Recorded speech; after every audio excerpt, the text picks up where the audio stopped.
네, 이어서 화요일장 이슈를 살펴보는 미증시 인사이트입니다. 오늘 이 시간 타이탄 파트너스 윤여민 이사 모시고 이야기 나눠보도록 하죠. 이사님 어서 오세요. 네, 안녕하십니까. 네, 3대 지수는 하락세로 출발을 했고 오늘 나스닥 중심으로 좀 매도세가 나오고 있는데요. 오늘 같은 경우에는요. 또 엔비디아 젠슨 황 CEO의 기조연설을 좀 주목을 해봐야 될 것 같은데 일단은 이를 앞두고 엔비디아의 주가가 2.7%로 좀 내리고 있습니다. 관련주들의 흐름도 좀 좋지 못한 상황인데 사실 GTC를 앞두고 이런 이야기들이 좀 많았습니다. 엔비디아 CEO가 할 내용들이 이미 좀 선반영되어 있다.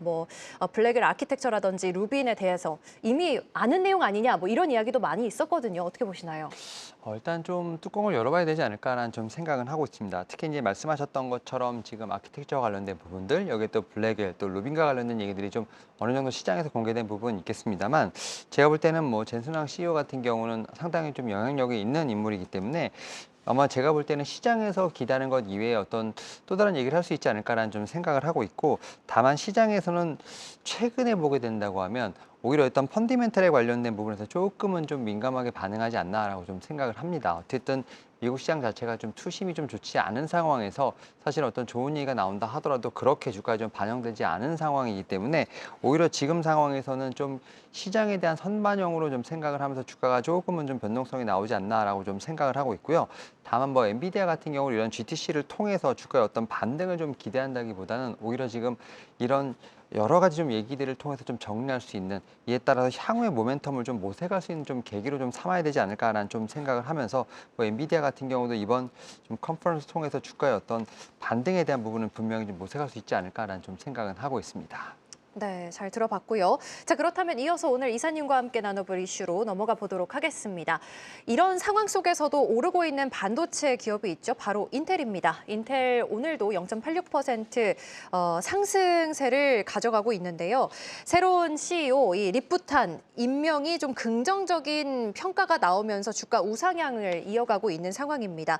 새로운 리더십이 회사 재정비 그리고 이 파운드리를 살릴 수 있을까 이러한 기대감이 좀 나오고 있는 것 같은데요. 일단은 좀 CEO가 3개월간 좀 공석이었죠. 그런 상황에서 어떻게 보면 팻 gel싱어의 어떤 뒤를 잇는 지금 CEO가 좀 제가 볼 때는 임명이 됐고, 특히 이 회사에서 봤을 때 지금 이제 이 리프탄이란 이 CEO 같은 경우는 상당히 좀 베테랑이기 때문에 좀 기대감이 좀 있지 않나라고 좀 생각을 합니다.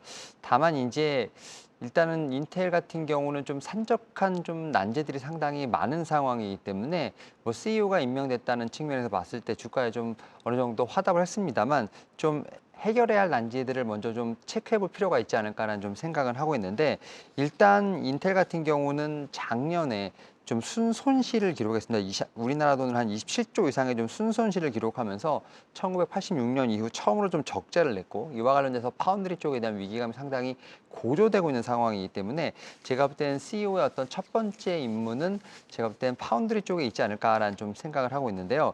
그 가운데서도 지금 오하이오 원이라는 이 팹에 대한 부분을 좀 제일 먼저 체크해 볼 필요가 있지 않을까 생각합니다. 지금 오하이오 원 팹 같은 경우는 200억 달러, 우리나라 돈으로 약 한 28조 정도를 좀 들여서 2개 이상을 좀 구축하고 1만 개의 어떤 일자리를 창출하는 프로젝트라 볼 수 있을 것 같은데, 최근에 좀 도널드 트럼프 대통령이 지금 칩스법 관련돼서 폐지를 요구하고 있는 상황이기 때문에 아무리 국내 반도체라 하더라도 지금 이 보조금 관련된 부분에서 약간의 좀 정책적인 제가 볼 때 충돌이 일어난다는 점에서 봤을 때, 지금 인텔 같은 경우는 파운드리를 지금 TSMC라든지 이런 쪽에 좀 어떻게 보면은 조인 벤처를 통해서 매각을 해야 되는 건지, 혹은 이제 직접적인 살리는 부분이 있어야 되는 건지, 이런 부분과 함께 지금 이 오하이오 쪽에 있는 원팹까지도 좀 제가 볼 때는 계속해서 체크해볼 필요가 있는 어떤 이슈가 아닐까라는 좀 생각은 하고 있습니다. 네, 말씀해주셨던 TSMC가 계속해서 트럼프 정권의 압박을 받고 있는 중이잖아요. 그렇다면은 신임 CEO 립부탄 같은 경우에는 이에 대해서 좀 어떤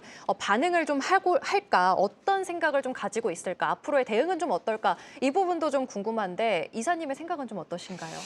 일단은 지금 CEO 임명을 하면서 전 직원에게 보낸 이메일을 통해서 일단은 인텔 같은 경우는 반도체와 설계와 제조 부분을 분리할 계획이 없다라고 좀 말을 했습니다. 결국 그 얘기인즉슨 지금 TSMC의 행보와도 좀 약간 상반된다라고 볼 수 있을 것 같고, 사실 뭐 TSMC가 움직이는 것은 결국 그 뒤에 이제 트럼프 대통령이 있지 않을까라는 좀 생각을 하고 있는데요.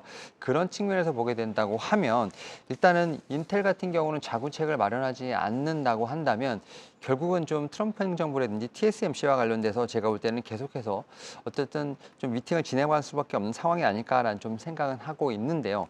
그런 상황에서 지금 1.8나노와 관련된 쪽에서 지금 약간 뉴스가 좀 나왔습니다. 지금 인텔의 차세대 노트북 CPU를 최첨단 공장 1.8나노에서 생산하겠다라는 좀 뉴스가 좀 나온 상황이라 말씀드릴 수 있을 것 같고, 여기서 제가 볼 때는 좀 타겟책을 좀 찾으려고 하는 부분이 있지 않을까라는 좀 생각은 하고 있습니다. 지금 이제 TSMC 같은 경우도 2나노 공정을 지금 테스트하고 있는 상황, 특히 이제 뭐 3나노에서 어떻게 보면 주력 제품이 나오는 상황인데, 지금 인텔 같은 경우가 1.8나노에서 승부를 좀 볼 수 있다라고 볼 수 있고요. 그렇게 된다고 하면 제가 볼 때는 파운드리를 굳이 분사하지 않더라도 자생력을 키울 수 있지 않을까라는 좀 생각은 하고 있는데요. 일단 뭐 8나노 공정 관련돼서 일단은 좀 노트북용 CPU에 관련된 부분을 좀 내년에 선보인다라고 하는데, 이런 부분들이 지금 뭐 GPU 쪽으로 확장될 수 있는지, 여기에 또 이제 기존에 어떻게 보면 TSMC라든지 삼성전자 고객이었던 뭐 엔비디아라든지 브로드컴과 관련돼서 결국은 이런 지금 제품을 수요를 맞출 수 있는지에 대한 부분이 상당히 좀 중요하지 않을까라는 좀 생각을 하면서, 제가 볼 때는 이 어떤 이 공정과 관련된 부분, 이 수요를 잡는 부분이 상당히 중요하지 않을까라는 좀 생각을 하면서, 일단은 인텔 같은 경우는 자구책을 좀 마련하기 위한 일단 모색을 좀 하지 않을까라는 좀 생각은 하고 있습니다. 네, 그러면은 아주 짧게 한번 여쭤보도록 하겠습니다. 이 신임 CEO가 오고 나서 이제 장기적인 실적 향상이 가능하냐 이 부분이 좀 궁금한데 어떤 부분을 실적에서는 좀 주목해 보면 좋을까요? 일단은 지금 앞에서 말씀드렸던 파운드리 쪽에 대한 제가 볼 때는 좀 해결책이 좀 나와야 되지 않을까라는, 돌파구가 좀 나와야 되지 않을까 생각하는데요. 특히 작년에 좀 적자를 냈던 부분에서 좀 가장 심각했던 것이 결국 이제 파운드리이기 때문에, 이 파운드리에서 얼만큼 미세 선단 공정으로 그다음에 수요를 잡는지가 상당히 중요하지 않을까라는 좀 생각을 하고 있고, 이제 TSMC는 이제 삼성전자가 워낙 좀 점유율이 높은 상황이기 때문에 인텔이 얼만큼 이 격차를 좀 좁히는 것이 중요하지 않나라는 좀 생각을 하고 있습니다. 네, 지금까지 타이탄 파트너스 윤여민 이사와 함께했습니다. 도움 말씀 고맙습니다. 네, 감사합니다.